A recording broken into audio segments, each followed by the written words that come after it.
말씀도 지난주에 이어서 주님이 만드신 교회의 정관이라는 제목으로 두 번째 시간을 갖는데요. 오늘 말씀을 다 이제 마치려고 했는데 또 말씀을 준비하다 보니까 오늘은 한 가지밖에 또 말씀을 못 드릴 것 같습니다. 두 가지를 하면 한 2시간 걸릴 것 같아가지고 그렇게 예배는 드릴 수 없어가지고 오늘도 한 가지만 좀 말씀을 드리도록 하겠습니다. 우리가 잘 알다시피 여러분, 교회는요 세상적 기업이 아닙니다. 또 뭐 가득한 효심이나 은빛동산 요양센터처럼 이렇게 복지시설이나 복지기관도 아닙니다. 시설이나 기관은 그 기업이나 시설이나 기관은 그 기관에 맞게 운영되어지는 것이 마땅한 겁니다. 여러분, 이 성경이라는 지난번에도 말씀드렸듯이 하나님이 만드신 이 정관이다 이렇게 말씀을 드렸습니다. 그래서 교회의 존재 이유에 대해서 명확하게 말해주고 있는데 지난주도 말씀드렸듯이 뭐냐 하면 사도행전 2장 47절 하반절 말씀처럼 주께서 구원받는 사람들을 날마다 더하게 하시니라. 여러분, 구원받는 사람들을 날마다 더하게 하는 것이 바로 이 교회의 사명이라는 것입니다. 그렇기 때문에 여러분, 교회는요 헌금을 많이 해서 돈을 많이 쌓아놓는 것이 목적이 아니고 또 많은 사람들을 구제해서 그 사람들을 육신적으로 살리는 것, 물론 그것도 교회의 사명 중에 하나지만 그게 기본적인 사명이 아니라는 것입니다. 영혼 구원과 생명 구원의 모든 것을 걸어야 되는 것이 이 교회의 사명이라는 것입니다. 여러분, 그것이 주님께서 저와 여러분을 부르신 사명이고요. 그리고 저와 여러분을 구원하시고 이 땅에 하나님 앞에 서는 그날까지 숨쉬게 하고 살아가게 하는 이유라는 것입니다. 그렇기 때문에 여러분, 교회에서 영혼 구원과 생명 구원이라는 이 사명을 제외하면 이 교회는 존재 이유가 없다는 겁니다. 마태복음 28장 18절부터 여러분 22절 보면 이렇게 예수님이 말씀하셨어요. 예수께서 나와 말씀하시니 이르시되 하늘과 땅의 모든 권세를 내게 주셨으니 그러므로 너희는 가서 모든 민족을 제자로 삼아 아버지와 아들과 성령의 이름으로 세례를 베풀고 내가 너희에게 분부한 모든 것을 가르쳐 지키게 하라. 볼지어다 내가 세상 끝날까지 항상 너희와 함께 있으리라 하시니라. 그럼 세상 모든 민족을 제자로 삼아 아버지와 아들과 성령의 이름으로 세례를 베풀고 구원받는 백성들을 날마다 더하게 하시는 것이 여러분 하나님께서 명령하신 교회의 사명이고 존재 이유인 겁니다. 그렇기 때문에 우리는 날마다 여러분 전도해야 되고 날마다 선교해야 되고 모든 내 삶의 기준을 이 교회의 사명에 맞춰야 된다는 겁니다. 여러분, 포항평화교회가 그런 교회가 되어야 된다는 겁니다. 여러분, 이런 목적이 없으면 이 교회는 사회단체나 기관 혹은 영리단체, 친목회, 또 계모임이 될 수밖에 없다는 겁니다. 이 시간 한번 우리 교회의 모습을 저와 여러분 모두 심각하게 한번 돌아볼 수 있기를 바랍니다. 그래서 여러분, 이런 예수 그리스도의 피로 세움받은 포항평화교회가 이런 영혼 구원과 생명 구원의 사명을 이 땅에 존재하는 한 끝까지 잘 감당할 수 있도록 저와 여러분 모두가 기도해 주시기를 예수님의 이름으로 부탁을 드립니다. 여러분, 이런 사명을 감당하기 위해서는 교회 안에 모여있는 하나님의 백성들은 그런 하나님의 사명을 감당하기 위한 도구가 되어야 된다는 거예요. 지난번에도 말씀드렸지만 날마다 구원받는 사람들은 누가 더하게 하십니까? 하나님이 더하게 하시는 거예요. 하나님이 더하게 하시지만 여러분, 그 더하게 하시는 도구로 우리 모두는 거룩하게 쓰임 받아야 되는 겁니다. 지난번에도 말씀드렸지만 여러분 우리 모두가요 하나님의 도구로 쓰임 받는 것 자체가 영광이고 축복인 거예요. 아무리 열심히 해도 쓰임 받지 못한다면 그런 사람은 여러분 불행한 겁니다. 지난번에 6월 2일 날 제가 축구를 잠깐 봤습니다. 여러분 다 보셨겠죠? 브라질 선수들이 뭐 잘하고 또 도대체 네이마르라는 사람이 어떤 사람인가, 이름은 명성은 있는 사람이 어떤 사람인가 하니까 좀 잘하더라고요. 정말 뛰어난 축구 선수임에 분명합니다. 여러분 그런데 브라질에서 온 사람들이 몇 명이 왔겠습니까? 11명만 오지 않았잖아요. 많이 수십 명이 왔죠. 그러나 뛰는 사람은 11명밖에 없다. 11명 축에 들지 못하면 얼마나 여러분 축구 선수로 불행한 겁니까? 그러나 11명으로 쓰임받기에 그들은 그 쓰임받는 것 자체가 영광이고 축복이라는 겁니다. 우리도 여러분 이런 마음을 가져야 해요. 내 일생 살아가면서 하나님의 도구로 쓰임받기를 늘 갈망하고 간구하고 쓰임받는 것을 영광과 축복으로 정말 감사하며 감격하는 그런 하나님의 백성들이 되어야 된다는 사실을 여러분 오늘 우리는 깨달아야 될 줄로 믿습니다.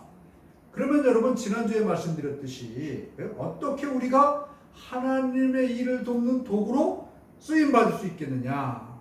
첫 번째 뭐라고 말씀드렸습니까? 이 사도들이 날마다 말씀을 가르쳤고 성도들은 또 그 말씀을 잘 가르침을 받았다는 거예요. 여러분 가르치는 것 자체, 가르침을 받는 것 자체가 하나님의 도구로 쓰임 받는다는 겁니다. 또 두 번째로 뭐 말씀드렸습니까? 거룩한 교제를 이룰 때에 겉옷과 속옷에 대해서 말씀을 드렸습니다. 거룩한 교제를 이루는 그 과정 가운데 주님께서 역사하셔서 그거 자체가 우리는 하나님의 도구가 되는 겁니다. 여러분 오늘은 세 번째를 말씀드릴 수밖에 없습니다. 두 가지를 하려고 했는데 시간이 안 돼가지고 세 번째가 뭐겠습니까? 우리 김우순 집사님 42절 말씀 그거죠. 그들이 사도들이 가르침을 받아 서로 교제하고 세 번째 뭐라 그랬어요? 밥을 먹어. 떡을 떼며라고 되어 있잖아요. 떡을 떼며. 갑자기 물어보니까 당황하셨네. 떡을 떼며라는 말씀이 있습니다. 여러분 이 초대교회 교인들은요 교회에 모여서 뭘 했느냐, 떡을 떼서 서로 나누어 먹었다는 겁니다. 모여서 한 상에서 밥을 함께 나누어 먹었다는 거죠. 성경은 지금 떡이라고 번역을 했지만 우리나라 말로 정확하게 번역하면 밥이죠. 중동 사람들은 빵을 주식으로 먹었기 때문에 빵이라고 해요. 떡입니다. 떡. 이 중동에서 이 사람들이 작은 빵은 그냥 뭐 집어먹으면 되잖아요. 근데 큰 빵을 어떻게 합니까? 띄워서 나눠 먹을 수밖에 없었습니다. 바로 여러분 이런 뜻입니다. 이 사람들이 교회에 모여서 예배를 드리면서 한 상에 둘러가지고 떡을 떼며 서로 나누어 먹었다는 겁니다.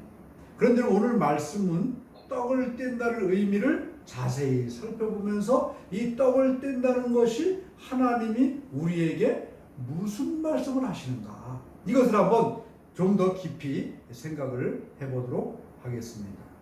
첫 번째 떡을 뗀다는 것은요 무슨 의미가 있냐 하면 생명을 나누는 것이라는 말입니다. 떡은 여러분 육신의 생명을 살리는 거예요. 떡, 곧 빵을 못 먹으면 사람들은 어떻게 됩니까? 죽을 수밖에 없어요. 지금 여러분 북한이 가장 큰 어려운 게 뭡니까? 코로나로 인해 가지고 뭐 몇백만이 지금 다 전염되고요.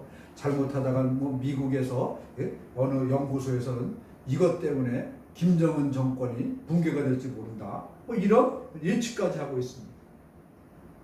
지금 뭐 북한은 굶어서 고통당하는 사람이 부지기수입니다.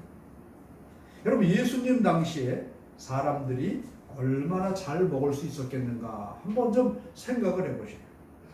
귀족 양반들은 잘 먹을 수 있겠죠, 왕족이나. 그러나 일반 시민들, 하층 계류에 있는 사람들은 잘 먹는다는 것이 그 당시에 얼마나 힘든 일이었겠습니까? 예수님 승천 당시에 예루살렘 인구가 몇 명쯤 되었을까? 제가 찾아보니까 유대인 역사고 요세푸스라는 사람은 한 100만 명 이상이 됐을 것이다, 이렇게 이야기를 하는데, 학자들은 다 그거는 너무 심하다, 뻥이다, 이렇게 생각을 합니다. 그래서 연구에 의하면 한 많아야 8만, 적으면 4만 명 정도 있었을 거다, 이렇게 추측을 합니다. 예루살렘 인구 가운데 왕족, 귀족들, 바리새인, 사두개인 다 빼면 얼마나 되겠습니까? 그래봤자 몇만 명밖에 안 되잖아요. 나머지 몇만 명은 전부 다 서민이나 하층 그런 사람들이었어요. 쉽게 얘기하면 20% 정도밖에 안 되는 그 사람들이 예루살렘 전체의 부를 90% 이상 가지고 있었다는 거죠. 그리고 나머지 7, 80% 사람들은 하루 벌어서 하루 먹고 사는 그런 아주 불쌍하고 가련한 사람들이었다는 겁니다. 연구에 의하면 그 당시 한 가족이 1년을 생활하려면 생활비로 약 200데나리온 정도가 필요하다, 이렇게 말을 합니다. 그런데 여러분, 그 당시에 1년에 200데나리온 이 벌이를 하는 사람이 왕족과 귀족 이런 사람들 빼고는 몇 명이나 됐겠습니까? 예수님도 여러분 비유로 말씀하셨잖아요. 포도원에 들어가는 사람들, 어떤 사람들은 아침에 일찍 일을 하는 사람, 그 다음에 점심때, 또 저녁 때 일하는 사람. 저녁 때 일하는 사람들에게 주인이 물었습니다. 왜 너는 여기서 이렇게 놀고 있냐? 근데 뭐라고 얘기하고 있습니까? 나를 품꾼으로 불러주는 사람이 없어가지고 여기서 이렇게 놀고 있습니다. 그만큼 일하고 싶어도 일할 수 없는 수많은 사람들이 이 예루살렘에 있었다는 겁니다. 그런데 여러분, 이렇게 부의 80%, 90% 이상을 가지고 있던 이 왕족과 귀족들이 그 부가 어디서 난 거겠습니까? 가난하고 불쌍한 사람들이 애쓰고 힘써서 소득을 얻은 것을 다 빼앗아가잖아요. 그래서 여러분, 이 사람들은 하루하루 먹고 사는 것이 버거운 사람들이요, 예루살렘에 너무 많았다는 겁니다. 우리나라도 제가 어렸을 때 여러분도 아마 다 경험해봤을 거예요. 길거리를 가다가 어르신을 만나면 첫 번째 하는 인사가 뭡니까? 우리 이세물 사모님. 식사하셨습니까? 그렇죠. 네. 진지는 잘 주셨습니까? 많이 해봤잖아요. 요새는 그런 인사는 별로 안 하지만, 얼마나 못 먹고 살았으면 밥 먹었느냐, 이게 인사였겠냐는 말입니다. 예수님 때도 마찬가지라는 것입니다. 누가복음 16장 19절부터 31절을 보면 부자와 나사로에 대한 비유, 여러분 너무나 잘 아실 거예요. 성경을 보면 부자는 자색옷과 고운 베옷을 입고 날마다 호화롭게 즐기더라. 그런데 나사로라 이름만 한 거지가 번데투성이로 그의 대문 앞에 버려진 채 그 부자의 상에서 떨어지는 것으로 배불리려 하며 심지어 개들이 와서 그의 번데를 핥더라. 여러분, 이 예수님의 이 말씀이 그냥 비유로만 이야기하신 것이 아니라 그 당시 유대 사회를 지금 통렬하게 비판하시는 거예요. 여러분, 이 자색옷과 고운 베옷을 입고 날마다 호화롭게 연락하며 즐기던 이 사람들이 예루살렘에 여러분 꽤 많이 있었습니다. 왕족, 귀족, 바리새인, 사두개인 이런 사람들 가운데서도 정말 정권을 잡고 많은 땅과 많은 부를 가진 사람들이 꽤 있었어요. 그런데 여러분, 이 사람들의 특징은 뭐냐 하면 자기네들은 날마다 자색옷과 고운 베옷을 입고 호화롭게 연락하며 즐기면서 어쩌다 한번 성전에 가서 하나님 앞에 소나 양으로 제물을 드리고 내가 하나님을 믿는 백성들 할 일 다 했다, 이렇게 여러분 생각을 하고 자기네 집 앞에 지금 일할 곳이 없어서 허덕거리는 이런 거제와 나사로와 같은 수많은 사람들을요 돌아보지 않고 외면하는 그런 모습들을 예수님이 보면서 이 유대 이 지도자들 부자들 이런 사람들을 지금 크게 책망하고 있는 것이란 것입니다. 유대교의 부유한 사람들은요 성전의 제사를 통해 하나님을 믿는다고 고백을 합니다. 하지만 삶에 있어서는 부자와 같이 날마다 자색옷과 고운 배옷을 입고 호화롭게 연락하며 즐기지만 그의 집 앞에 죽어가는 나사로를 보고도 떡 한 조각 나눠주지 않는 그런 사람들이 이 예루살렘의 많은 부유한 유대 교인들이었다는 겁니다. 그런 여러분 삶의 모습 가운데 이제 교회가 예루살렘에 세워졌습니다. 많은 사람들이 예루살렘 교회로 모여들었습니다. 근데 그 교회는 어떤 모습을 지금 보여주고 있습니까? 그 가운데는 별의별 사람들이 다 있었어요. 근데 오늘 성경을 보면 재물 가진 사람들도 꽤 교회 안에 들어왔습니다. 근데 그 사람들이 자신 것들을 다 교회에 내놨어요. 그러니까 교회는 뭐 부유하게 됐죠. 그런데 그 교회가 그것을 가지고 그냥 착복을 했느냐? 그게 아니고 그것을 가지고 오늘 말씀처럼 이 떡을 만들고 빵을 만들고 이래 가지고 교회에 들어오는 많은 사람들에게 떼어주고 나누어 주었다는 겁니다. 여러분 부자들에게는요 빵 한 조각이 큰 의미가 없습니다. 하지만 없는 사람들에게는 참 생명이라는 거예요. 빵 한 조각은 생명이라는 겁니다. 그리고 구약 열왕기상 17장 18절 이하에 보면 3년 6개월 동안 비한방울 내리지 않는 이스라엘 땅은 특별히 이 사르밧이라는 곳에 엘리야가 갔어요. 하나님이 너 가라. 가서 무엇을 합니까? 너 가서 그 사르밧 과부에게 빵 한 조각을 달라 그래라. 그래서 갔습니다. 가가지고 이 3년 6개월 동안 비 한 방울 내리지 않았으니까 먹을 게 뭐가 있겠습니까? 다 먹을 게 끊어지고 굶어 죽는 사람들이 속출했어요. 엘리야가 가서 그 과부를 불러가지고 청하건대 내 손에 떡 한 조각을 내게로 가져오라. 떡을 달라고 그러는데 빵을 달라고. 그랬더니 이 여인이 뭐라고 대답을 하냐 하면 그가 이르되 당신의 하나님 여호와께서 살아계심을 두고 맹세하노니 나는 떡이 없고 다만 통에 가루 한 움큼과 병에 기름 조금뿐이라. 내가 나무가지 둘을 주워다가 나와 내 아들을 위하여 음식을 만들어 먹고 그 후에 죽으리라. 이제 음식을 만들어 먹고 죽겠다. 이거 하나 먹으면 좀 더 생명이 연장되겠죠. 여러분 이 말씀에서 이 사르밧 과부에게는 떡이 뭡니까? 빵이 뭡니까? 생명이라는 거예요. 생명. 그 생명을 지금 이 과부는 하나님의 명령에 의해서 엘리야에게 나누어 주고 있는 것입니다. 여러분 나눈다는 것은 반드시 많이 가진 사람들이 없는 사람들에게만 나누어 주는 것이 아니라는 겁니다.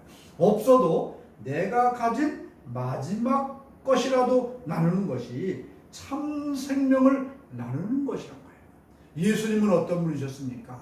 이 땅에 와서 당신의 마지막 남은 생명까지도 여러분 십자가 위에서 저와 여러분을 위해 나누어 준 분이라는 사실을 이 시간 깨달을 수 있기를 간절히 바랍니다. 그래서 여러분 성령이 임해서 예루살렘에 교회가 세워졌어요. 많은 사람들이 교회로 밀려왔습니다. 몇몇 사람들은 부유한 사람들이 있었지만 아까도 말씀드린 대부분 사람들은 예루살렘에서 하루하루 품꾼으로 살아가는 많은 사람들이 있었습니다. 어떤 날은 운이 좋아가지고 아침부터 일찍 가서 일을 해서 한 대나리를 품삯을 받은 사람도 있었지만 하루 종일 아무 일거리를 찾지만 찾지 못하고 길거리에서 방황하는 많은 사람들이 있었습니다. 여러분 이렇게 먹는 문제로 고통을 당하는 이들에게 교회는 어떻게 했습니까? 생명과 같은 빵을 나누어 주었다는 것입니다. 여러분 떡을 뗀다는 것은 뭐냐? 이렇게 내가 가진 생명을 다른 사람에게 나누어 주는 것이 이 교회에서 떡을 뗀다는 의미인 겁니다. 예수 이름으로 모여서 무언가를 먹고 마신다는 것은 나의 생명을 다른 이에게 서로 나누는 것이고, 이제 이 떡을 통해서 서로 생명을 나누는 생명의 공동체다. 이것을 여러분 이 보여주는 것이란 말입니다. 그러므로 우리는 여러분 교회 안에서만 떡을 떼고 나누는 것이 아니라 세상에서 이 먹는 것으로 인해서 고통당하는 이웃들에게 밥을 나눔을 통해 내가 가진 생명을 다른 사람들에게 나누어 줄 수 있는 그런 하나님의 사람이 될 수 있기를 예수님의 이름으로 간절히 축원합니다. 아멘. 그래서 여러분 최일도 목사님이 하는 박터는요 이런 의미가 있어요. 내가 가진 것으로 정말 생명을 나누는 겁니다. 밥을 나누는 것보다는 생명을 나누는 거예요. 네. 두 번째로 여러분 떡을 뗀다는 것은 뭐냐? 자신의 지위가 변화되는 것을 의미한다는 겁니다. 초대교회에서 함께 떡을 뗄 때 여러분 어떻겠습니까? 한번 상상을 해보십시오.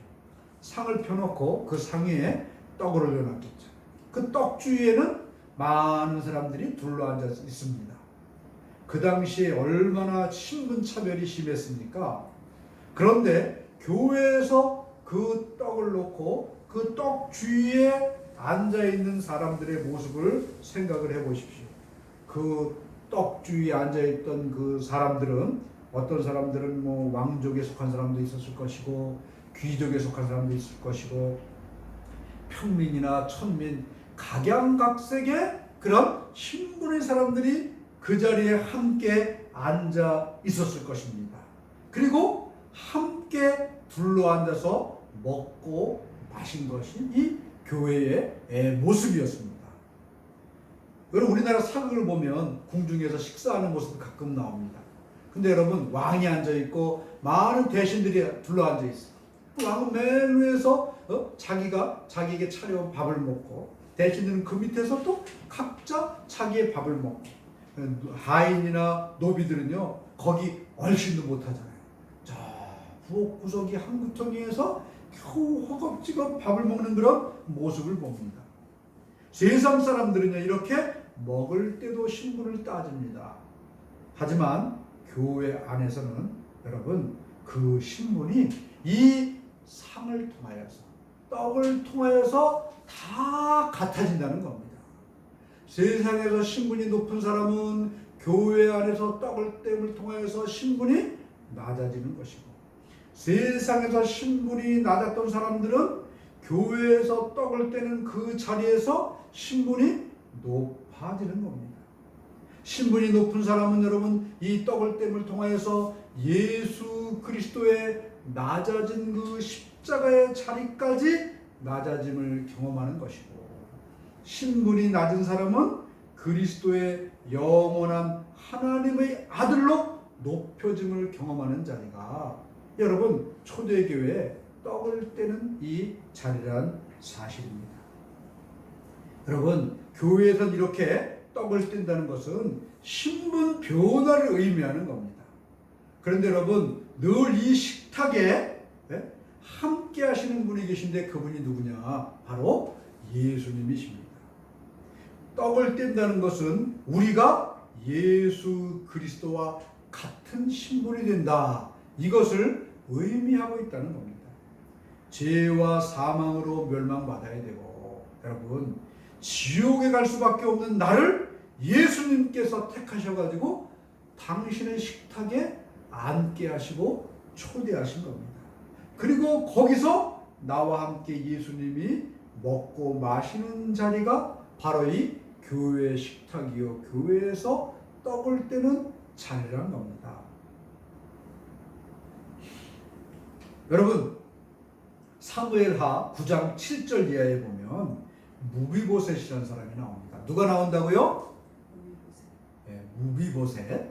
무비보셋이라는 사람이 나오는데 이 무비보셋은 사울 왕의 손자였어요. 그리고 아버지는 요나단이었습니다. 근데 절름발이었어요. 두 발을 다 절름발이었어요.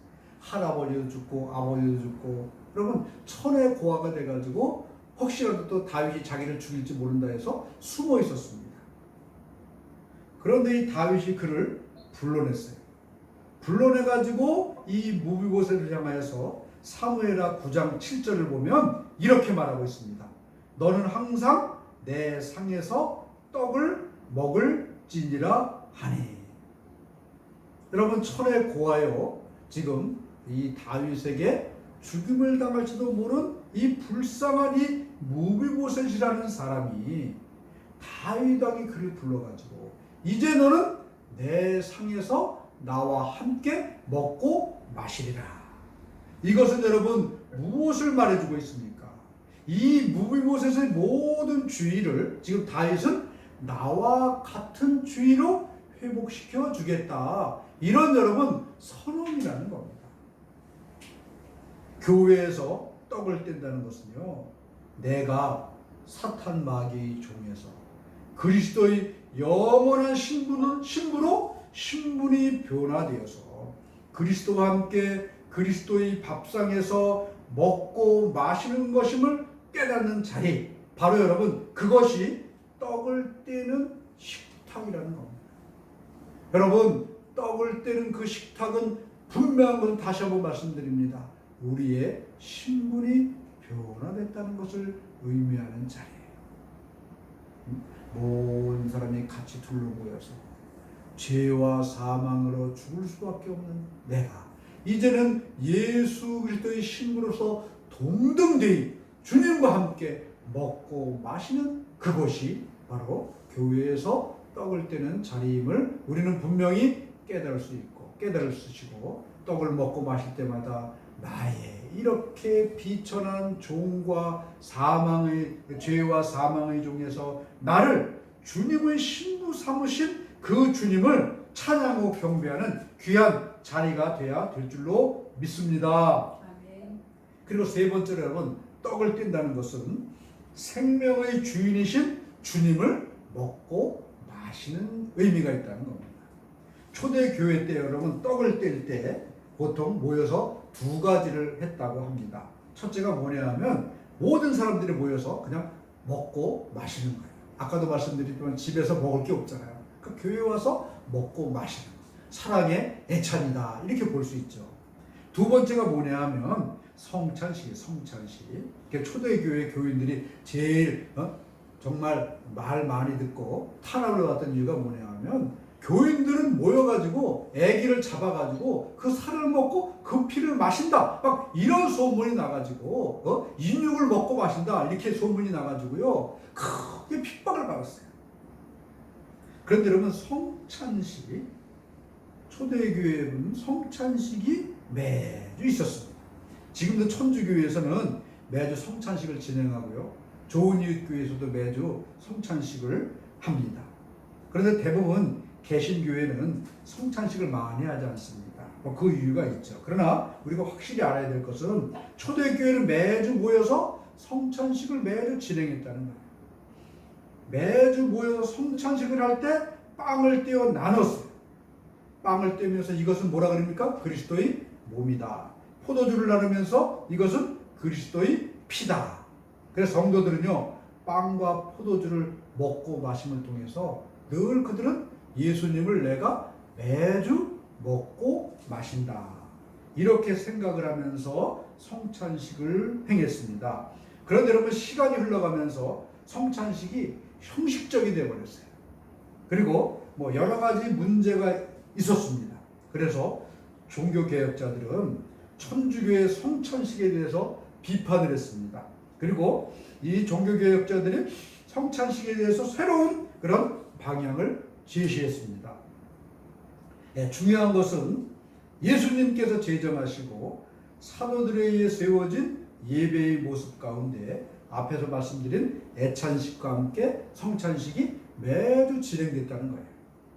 그래서 여러분 성경적으로 우리가 예배학적으로도 볼 때 매주 성찬식을 진행하는 것이 사실상 바람직한 겁니다. 그래서 실제적으로 매주 성찬식을 진행하는 그런 개신교회도 꽤 많이 있습니다.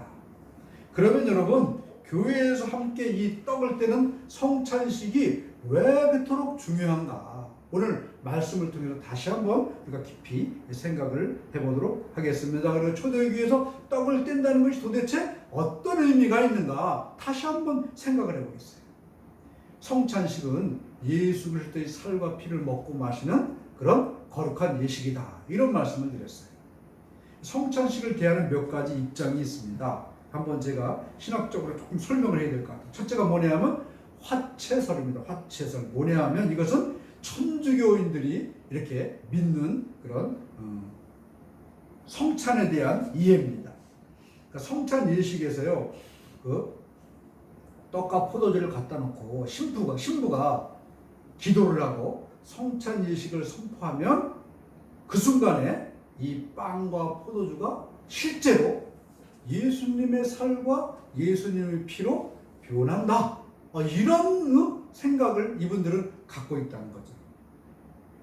여러분 이게 맞는 거겠습니까? 어쨌든 천주교회가요 모든 예식 중에 다 미사 가운데 없어도 이 성찬식만큼은 언제나 진행이 됐습니다.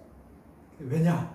이들은 진짜 성찬식을 통해서 예수님의 살과 피를 먹고 마신다고 생각을 했기 때문에 설교를 못 들고 뭐 강론을 안 들어도 성찬 예식만으로도 늘 예수님을 만난다고 그렇게 생각을 했다는 거죠. 근데 진짜 여러분 빵과 포도주가 예수님의 살과 피를 바뀌겠습니까? 문제가 있잖아요. 그래가지고 이제 두 번째 나온 설이 뭐냐 하면 영적 임재설입니다. 칼빈이 주장한 건데 이건 우리 개혁파 장로교들이 이런 믿음을 갖고 있다는 겁니다. 뭐냐 하면 이 목사가 성찬식을 위해 기도하면 그 후에 빵과 포도주는 물리적으로 변하지 않지만 그 가운데에 영적으로 예수님이 빵과 포도주의 임재에 계신다. 이게 영적 임재설입니다. 세 번째가 뭐냐 하면 기념설이에요. 기념설. 이게 침례교 중심의 그런 견해인데 그래서 이 사람들은 이 성찬식을 별로 중요하게 생각하지 않습니다. 성찬식은 단지 주님의 죽으심을 기억하고 생각하는 그런 기념으로 우리가 행하는 거다. 이런 생각을 하기 때문에 이분들은 성찬식을 별로 중요하게 생각하지 않습니다. 그렇기 때문에 여러분 우리가 믿는 성찬식은 영적 임재설입니다. 그래서 장로교 신자라면 여러분 우리가 분명히 믿어야 될 것은 우리가 성찬식에서 떡과 포도주를 먹고 마시게 되면 예수님께서 그 떡과 포도주에 영적으로 머물러 계시다는 거예요. 영적으로 임재해 계시다는 거예요. 그 떡이 예수님의 살로 변하고 포도주가 예수님의 피로 변하진 않지만 영적으로 거기 머물러 계시기 때문에 우리가 성찬식을 통해서 빵을 먹을 때 또 포도주를 마실 때 내 몸 가운데 여러분 영적으로 주님이 몸속으로 들어가신다는 거죠.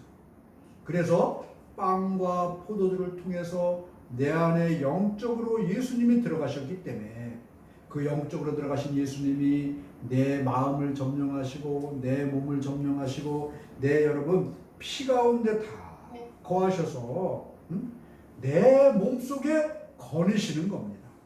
그래서 성찬식을 통하여서 내 안에 영적으로 예수님을 모시는 시간이 되는 거예요. 그래서 예수님과 내가 하나가 되는 그런 거룩한 시간이 되는 것이고 여러분 성찬식을 마치고 내가 이 교회 밖을 나온다 할지라도 내 안에는 영적으로 예수님이 늘 함께 계시는 겁니다. 그렇기 때문에 여러분 나는 일주일 동안을 함께 하시는 예수님과 함께 거룩하게 이 땅을 살아나가야 된다는 것입니다.